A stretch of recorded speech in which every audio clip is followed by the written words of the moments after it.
Hi, my name is Megan Buchter, and I'm the director of the Fowler Center for Business as an Agent of World Benefit at the Weatherhead School of Management at Case Western Reserve University in Cleveland, Ohio. At the Fowler Center, our mission is to educate students about the transformative power of business to make a positive impact globally. One of our key initiatives is the AIM2Flourish program, which collaborates with professors and universities worldwide. Through this program, students interview business leaders or social entrepreneurs from companies they admire and write stories highlighting how these businesses contribute to one or more of the United Nations Sustainable Development Goals. These stories are published on the AIM2Flourish website, showcasing the remarkable efforts of businesses globally. Additionally, each year, we award the annual Flourish Prizes, selecting one honoree for each of the 17 UN Global Goals from the stories published in the previous year, as determined by a rigorous jury process. Today, I have the absolute honor of speaking with our Flourish Prize honoree from 2023 for Global Goal number 9, Industry, Innovation, and Infrastructure. So I'm joined here today with Dave Fox and Tom Ulanowski from Quantify Environmental, as well as I'm joined here by my colleague, Ayushi Argawal, the Program Manager for AIM2Flourish. Thank you so much to everyone for being here with me today and being a part of this conversation. I'm really looking forward to the chance to talk to you. I'd like to go ahead and get started by just asking, what was it that inspired you to start this company? And tell us a little bit about your journey with Quantify Environmental. Hi, Megan. It's a real pleasure to be here. Thanks for having us for this interview. We were really excited to learn that we won this prize. And I was there during the student presentations and saw about 20 other presentations that day, and all of them were really cool prizes, really cool initiatives. So we really do feel honored to be recognized as the winner in our category. So thank you. I'll give my answer to this, and then I'm going to pass it over to Tom because I know he's going to say some things that I may not remember to say. But I think our reason for doing this, and you kind of touched on it in your introduction, there's a real opportunity out there to leverage capitalism to achieve environmental goals. And we're truly seeing that in factories where, I've been doing this for a decade, and although there's altruistic environmental goals that should be pursued and are, I think the quickest way to adaptation of these UN goals is to use the system that's already in place, which is, the capitalistic system. For better or worse, it has pros and cons, but we do like to leverage that, and we do see the results. And at the end of the day, or at the end of a specific project, especially ones that were featured in the AIM2Flourish project, we're seeing both goals achieved. And in addition to that, kind of the triple bottom line. We're also seeing some significant social goals achieved, right down to the very specific goal of employee engagement and just being satisfied with where you're working and the service you're providing and the projects you're implementing. So I think to answer your question of, where we came up with this idea and why we wanted to pursue it is we saw a need for industrial IoT, real-time monitoring at facilities. We saw that it would immediately change the consumption of utilities and the reduction of that. We saw that in doing that, we would immediately reduce greenhouse gas and other pollution emissions from a plant or a factory. And through that, we would have employee engagement. And at the end of the day, the factory or client in question would be more profitable and competitive. So with that, I'll hand it over to Tom as well. Yeah, thanks, Megan. And thanks, Dave. Dave pretty much covered most of it. I would just add that having both of us having worked in industries, various industries in agriculture and manufacturing, we just saw that a lot of companies, especially here in Canada, were operating quite blindly. There are some portions of a plant that are sophisticated, like automated machines and lines. But generally speaking, these larger pieces of equipment are just set and forget it, and they're rarely kind of looked at. Things like air compressors, boilers, equipment that uses large amounts of energy, of water. And so we saw that there was a real need in Canada for this kind of real-time monitoring so that companies and the people working in the companies can see their consumption and make changes in real time, because changes are slow. And when you can't quantify something, which is kind of the reason behind her name, you can't really make those changes and make those actions. So that was a big one. And the other thing we kind of just came to terms is both of us have an environmental background. We obviously see the issues that our world is having when it comes to energy consumption. That's not going away anytime soon. And we kind of took a step back and said, how can we have the most impact on this world? And when we look at a large factory, one air compressor, for example, can use as much energy per year as 50 homes. A leaking valve in an industrial plant can consume as much water as 200 homes. And so for us to be able to deploy one or two small sensors, get that data on a dashboard, have people more involved, and lower their consumption by 10, 20, 50% in some cases, we can have a much bigger impact versus working with individuals in their households and telling them to turn off their taps or take shorter showers. So ultimately, yeah, it was just a way for us to kind of rejuvenate the industry here in Canada and in North America, but also have as big of an impact as possible. And I think so far in our coming up to 2 years of operation, we've seen that to be the case, and we're very proud of the work we've done so far. Thank you so much, Dave and Tom, for sharing your inspiration behind Quantify Environmental. And on that note, I really want to congratulate you for winning this Flourish Prize for Global Goal 9, because every year we get more than 600, 700 stories. And from that to scout and look for a business innovation which is doing exceptionally well, it's really, really hard. Like our job, I feel, Megan and I, it's really mammoth. So congratulations on what you are doing. It's really amazing.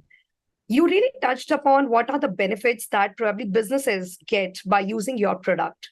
So while I was reading your AIM2Flourish story, one of the things that stand out is that your product has basically three parts, like three offerings.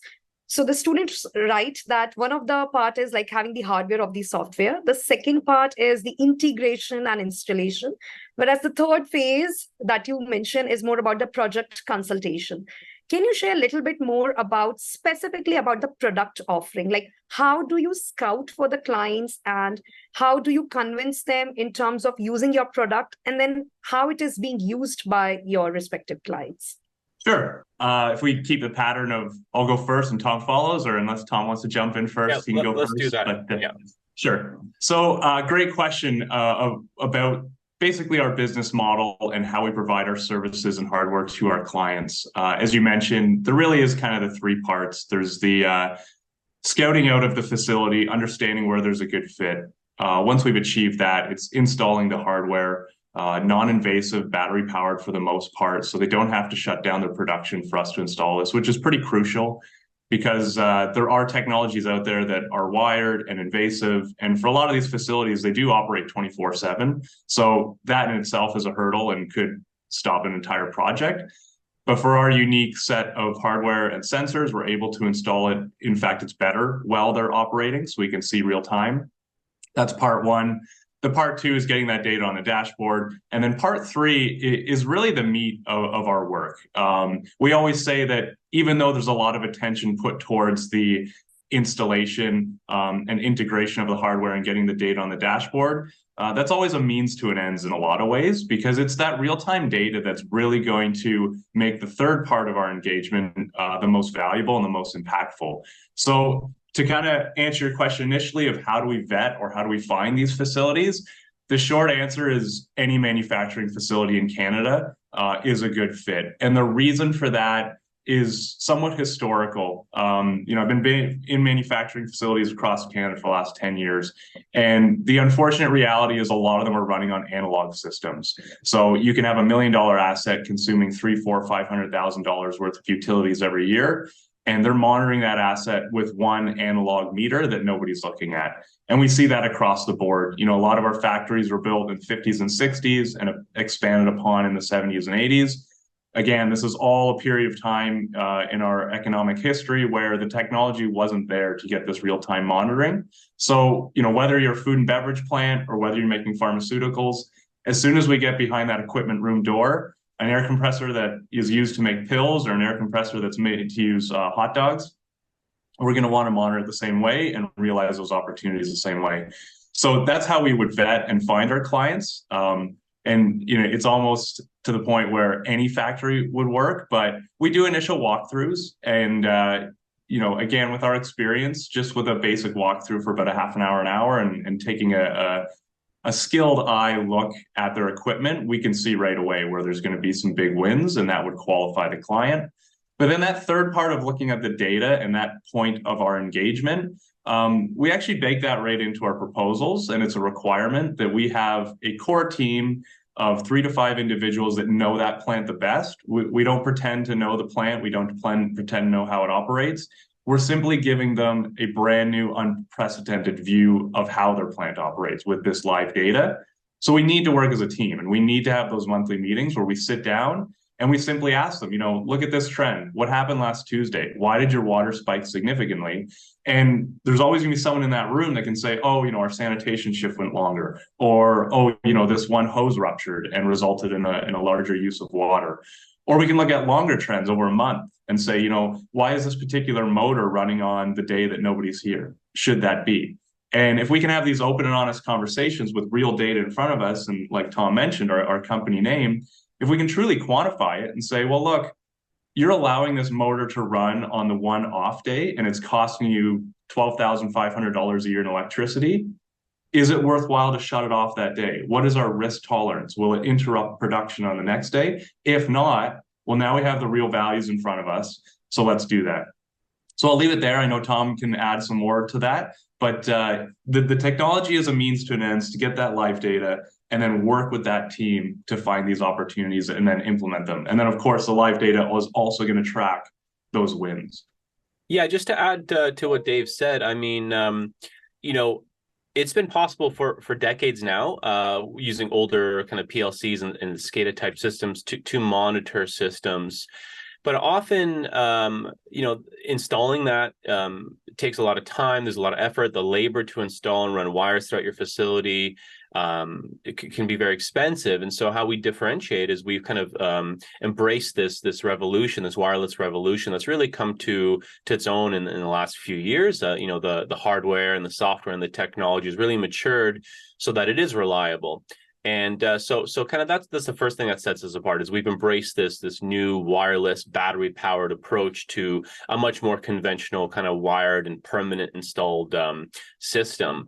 The other thing I think that sets us apart, which Dave touched on, is the fact that there are kind of controls companies. They come in and they'll set you up with whatever sensors or hardware you want, and they'll kind of walk away. And then there's kind of environmental consulting companies that get brought on after. But they don't really have an idea of kind of what sensors were chosen, what was installed. They're just kind of taking the information, and perhaps they don't even have a good idea of kind of what it's like to work in a manufacturing setting, right? They have this kind of idealized version from always being a consultant and kind of an academic approach to manufacturing. But I guess what Dave and I and the rest of our team at Quantify bring to the table is the fact that we have internal experience in industry, in manufacturing. We know what it's like to show up at 6 a.m. and something breaking or something critical not working, or having to make changes quickly. So I think that's very important, because when we do meet with these teams to look at what's going on and discuss what can be changed or improved upon, we don't take an academic approach. We take a very kind of pragmatic approach and talk through and find these real world achievable solutions. And because we know the hardware, we know the specs that we kind of targeted and what was installed and where, we can have those very informed discussions, and we can move quickly too. When we engage with a client, once we send off the proposal and it's accepted, we can have a live dashboard in a matter of weeks. And, that's a slightly different approach than a conventional kind of controls company, where it might take months or the better part of a year to kind of build this system. And again, you have to wait for shutdowns because you're drilling and you're running conduit and wires. So we like to just move quickly. We know every day counts. When we're working with big facilities, we see waste in the order of thousands of dollars per day. So for every week that goes by that we're not engaging with the client, we're losing that opportunity. We're losing those resources. The company's losing that money. And so we want to move quick. We want to integrate quickly. We want to get the data live and start working directly with the team. And I think all those things, in addition to the hardware and software that we kind of customize for each client, because each client is different, allows us to have the biggest impact and engagement. So I hope that provides a bit more nuance there. I do want to add another part to that. And it really, like what Tom was saying, just to build off of that and what we were saying earlier, those monthly engagements are so critical with looking at the data with the team. And the reason for that is inevitably we're always going to have a new person come into those meetings every month that's part of the client's team or that works in that factory. And they're going to have a new perspective. You know, the reason we got this award is because we engaged with the co-op students at our facilities, and we got involved with students coming out of university. We know how important this technology is. And so another kind of side project of Quantify is we've got to start educating the outcoming generation of engineers and environmental scientists with this technology. You know, part-time, we both teach in our respective fields. Right now, I'm at Humber College teaching sustainability courses, and I'm bringing this data right into the classroom. You know, the AIM2Flourish and working with the University of Guelph was really exciting because I got to see it, how it actually made an impact with university students, now doing it with colleges. But back to those plants, you know, we work with students. They're going to bring new information, and younger employees bring information to these meetings, and they say, you know, I want to understand what's happening with this machine. Can we get that online? And again, with that rapid deployment that Tom's talking about, we can do that quickly and make those changes really quickly. Thank you so much, Dave and Tom. I think, so the question was about the product, your product offering. And what I get from what both of you shared is that it's not just the hardware or the software, but what you are offering to your industrial clients is more of a holistic product. It is very dynamic in nature. And you beautifully captured with various examples about how this product is pretty much measures the impact in real time. Like you shared that, okay, I mean, any one day or a week when you're not engaging with the client, it results in the quantum of wastage is like probably like humongous. On that note, I want to shift a little bit focus on another side, which is both of you have a very strong technical background. You are, Tom, you are a pharmacist, you wear many hats. Dave, you have a very rich experience in environmental consulting, food loss, and water use. And apart from that, like you already shared, you also teach courses. I don't know how many like hats you guys wear. A lot of times, it's the success that talks about that's in the limelight. I mean, from your own personal story, you have been in this industry for quite some time, and maybe you identified the gap where your current, like the Quantify Environmental current offering is bridging that gap. My question to you is, do you foresee any roadblocks, any challenges when you are kind of reaching out to your clients, or maybe in respect of in this stream, in this discipline, in your business? Can you talk or share about the challenges or the roadblocks that you face? Thanks for the kind words. Appreciate it. Yeah, we're busy. You know, you kind of have to wear a lot of hats when you're a nimble company like this, which is exciting because it gets your hands into a lot of different pots, and you learn from all that, cross-pollinate and all that good stuff. Yeah, there's absolutely some hurdles. And I think one of the biggest hurdles we have, and you know, we're all trying to change the world for the better, in addition to this kind of economic change and environmental change that we're spearheading with our service provisions. The other one we're trying to change is kind of the older model of doing this sort of work. We're trying to break that, to be honest. The way these projects used to be done, they would come down pretty heavy as a consultant doing an audit and producing a report. And those three words are the three words that kind of scare us. And we want to move away from that because it's not effective. People don't like working in plants. Like Tom mentioned, we have our own personal experiences with this, and we hear from the teams of the clients we work with. No one ever wants an audit. You don't want people coming in and critiquing what you're doing. So to try to do progressive work like environmental and economic change in a plant, Coming through the door and saying you're doing an audit, you're already starting off the wrong foot. Saying that you're a consultant, it just adds to that. No one wants to hear that as well. So the way we're approaching this and trying to fix that issue, what are the hurdles that we have with this sort of work? The biggest hurdle we have and the biggest pain points is the older institutions that have been set up. The funding is dedicated towards audits. People want to pay for reports, et cetera. So when we come in and we start explaining the sort of work we do, immediately people say, no, we're not interested. We've had environmental consultants come in the past, nothing was produced. We've had reports done, nobody reads them. We don't have the time or the interest in doing an audit at this time. So those are the hurdles we have. Once we get the chance to sit down and truly show our potential clients the real value we bring, and that we're not consultants, we're simply, technicians that are installing technology they've never had before and getting unprecedented views they've never had before. Once we let them know that, you're not going to get a printed report that just sits on a shelf, and once they know that we're not doing an audit, all those things together breaks down that wall. But I would say that is our biggest hurdle is, people have these preconceived notions of what environmental work is in manufacturing. And once we're able to move them away from that outdated model and to what we're doing, that certainly breaks down the hurdle and allows all of us to flourish. Yeah, thanks for the kind words indeed. Yeah, just to add what Dave was saying, I think, beyond the whole concept of the conventional concept of audits and reports and kind of these snapshots in time of a facility, which, as we know, facilities and life is dynamic. Things change in a matter of minutes and hours sometimes. And so that's been a big issue for us to kind of convince people that putting a sensor on for a week is not as good as having it permanently there recording and reporting, always, and that data available at the click of a finger.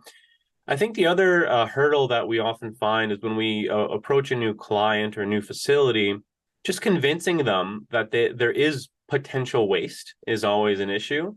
Of course, everyone feels like they're doing a really good job at work, and they're running the facility properly. And sometimes we meet maintenance managers that have been at a plant for 20 plus years, and they have everything dialed in, or so they think. And then they just kind of brush us off and say, I don't need this. I'm doing everything right. There is no waste, right? And we have that conversation a lot. And then once we show them our case studies and say, here's a half dozen clients that also said the same thing. And inevitably, we found a $30,000 water leak somewhere that you never knew you had, because you didn't know that at night when everyone's asleep and the facility shut down, you're still having 5, 10, 20 liters of water a minute running through your facility because someone, opened a valve 3 years ago somewhere and forgot to close it. So I think that's the big one is kind of managing and balancing an approach where, we don't know if we're going to find anything. That's a chance that the client has to take.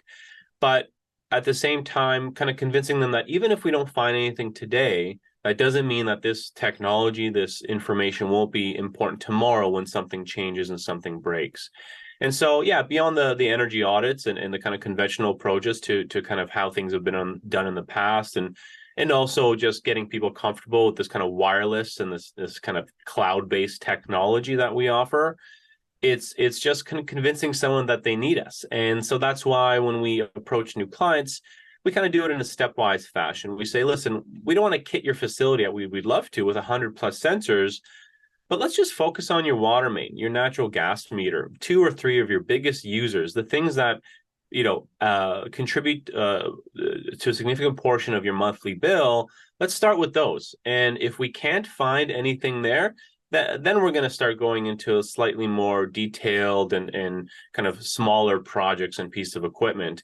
But usually, in fact, in every single client that we've had since the company's inception, we have saved 10, 20, 50, even 80% in some instances on their annual consumption, just by looking at their data and doing these low cost, no cost, low hanging fruit changes, turning something off when it should be off, timing something, changing the settings. So yeah, it's education helps. We host webinars, we have presentations, we have case studies. I think those approaches and kind of holding their hand through that initial conversation and kind of letting them know that, hey, we're here, the investment's not that big, the rewards are potentially huge. these are all things that kind of help kind of lower those barriers and ultimately get a client to work with us. Thank you so much for sharing that insight. And I really appreciated just learning more about how your company is different than other companies that might say that they're in a very similar space. And so one question that we really like to ask our interviewees is this. So if you were to fall asleep tonight and have the best sleep that you've ever had in your life because you woke up 7 years from now and it's 2030, what is it what do you see? Like, what is it that has happened with your company or with the world? Could be either it's the dream, the vision that you want to see. You wake up and everything is exactly as you wish that it was. What is it that you see? Yeah, great question. What do we want to see in the world in 7 years? What do we want to see in this industry in 7 years? We're so comfortable with change, it's dangerous. So I want to see a lot of change. I want to see a lot of adaptation of this technology. I want manufacturing in Canada to become even more competitive on the world stage. And I think they're only going to be able to achieve that by adopting this new technology. You know, we were at a conference last week, and you know, this industrial IoT is sometimes called Industry 4.0, and it's been around for, let's say, 10 years. Let's be generous.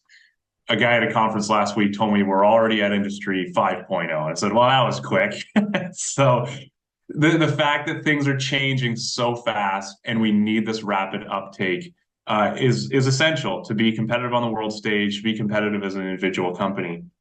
So in 7 years, I want there to be 20 different Quantifys. You know, I think the one thing we talked about with the hurdles is we're not selling a commodity. So we don't have that advantage with our sales cycle. We're selling a new concept, a new idea.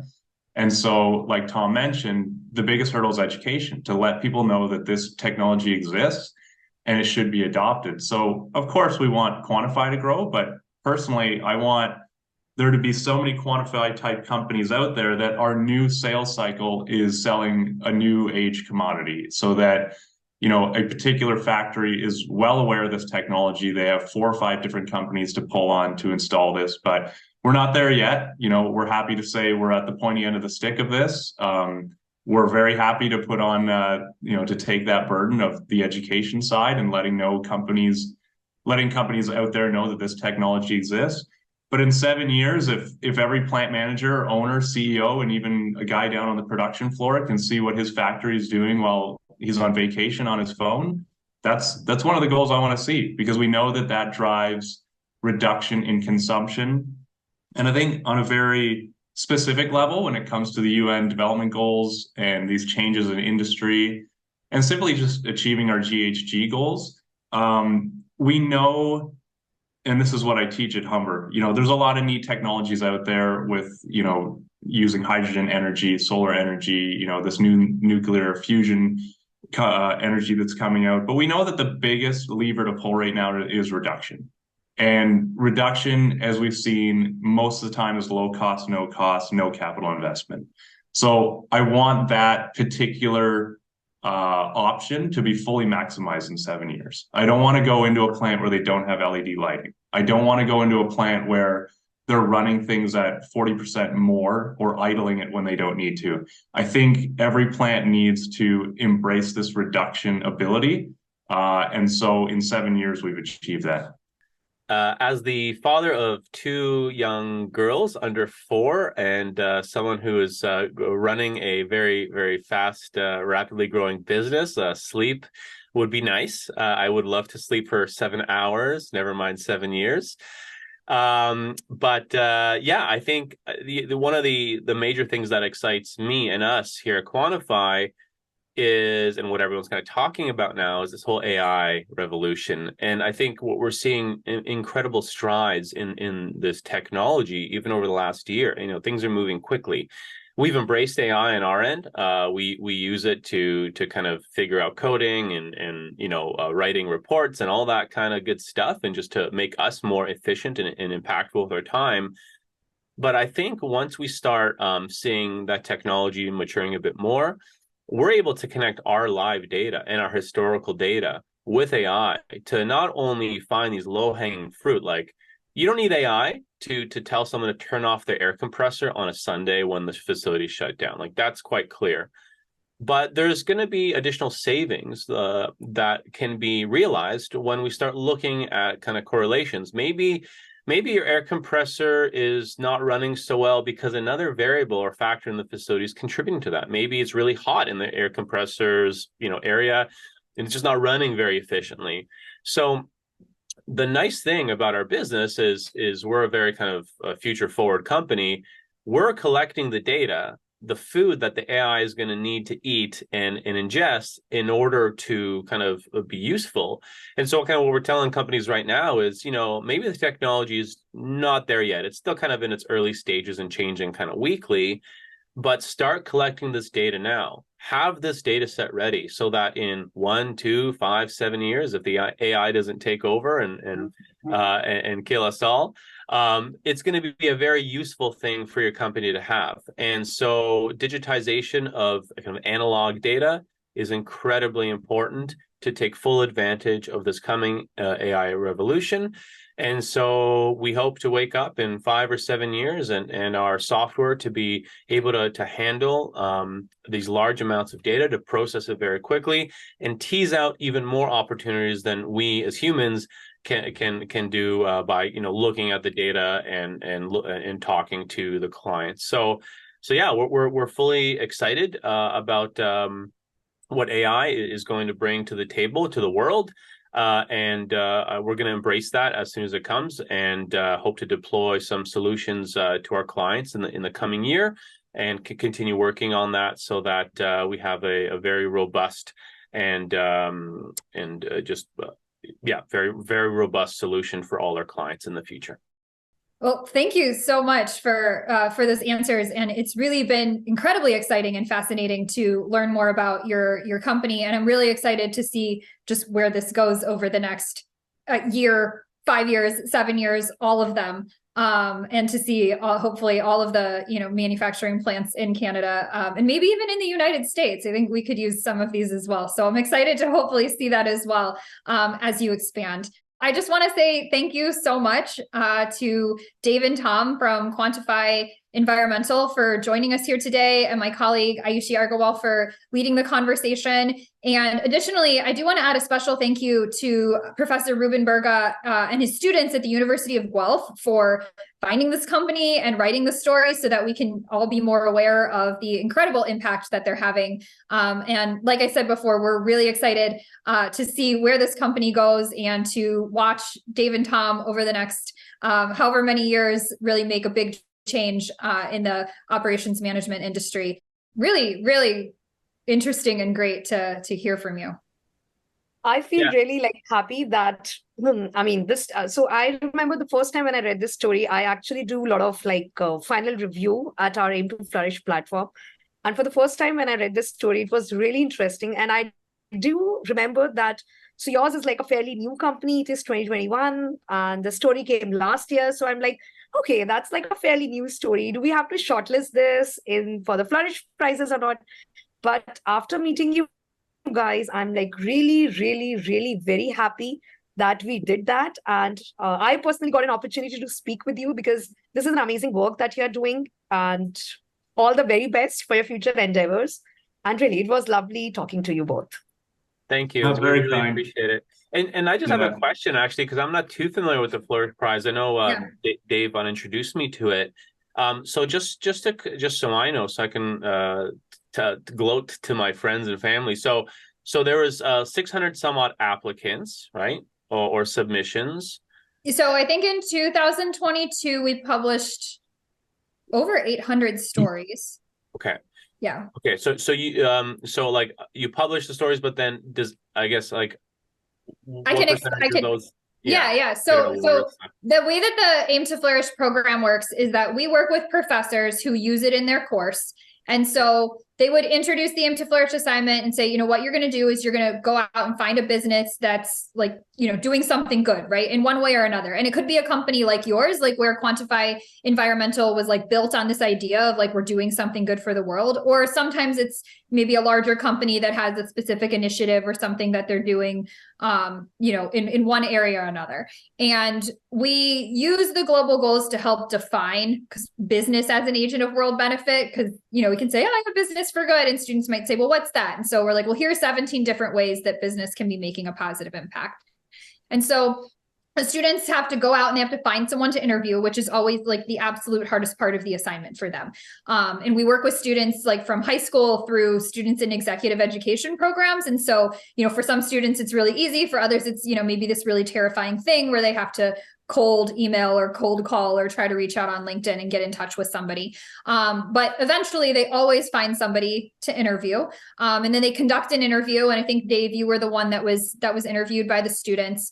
And so they do this interview, they write up a story, and that story gets published on our AIM2Flourish platform.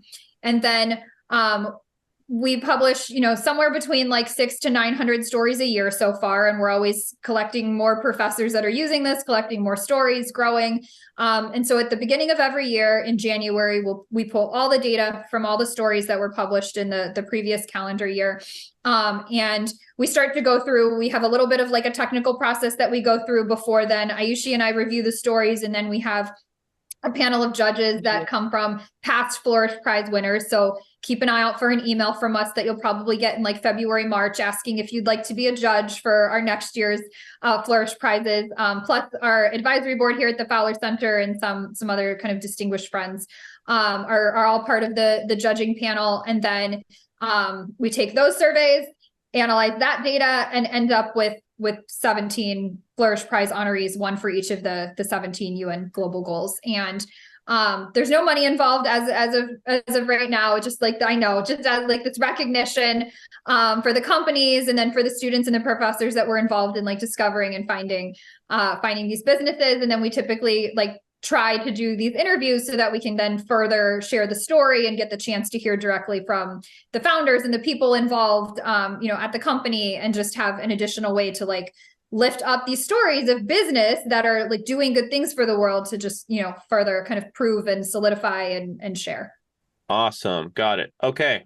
That's great. Thanks, everyone. Really appreciate you guys and for doing this. It's awesome. No, thank you. We really appreciate your time. Yeah, anytime. I really enjoyed it. I think the most important part of the conversation is that like everyone enjoys it. We really loved listening to your story, like to your answers. So I think we really enjoyed this conversation. Thank you once again. Like it's already 11:30 p.m. over here, but I feel that I'm really pumped and energized listening to your stories. Nice. So yes, thank you so much, guys. Thanks. Perfect. And we are hosting a webinar on November 29th. If you guys are interested and want to share, it's quantifyenv.com/webinar. It's free. It's on Zoom. It'll be basically what I sent on the YouTube link. So, you know, don't feel the pressure, but it kind of allows for more engagement. So check that out if you would like. Okay. Sure. I think I got that right. Quantifyenv.com/webinar. Yeah, webinar. I just sent the link. So okay, cool. Yeah, I'd love to check that out and maybe share it. So yeah. Awesome. Great. So thank you so much to all of you for joining me here today. We really appreciate it, and we can't wait to talk again soon. Thanks, Megan. Thanks, Ayushi. Really cool opportunity. Thank you very much.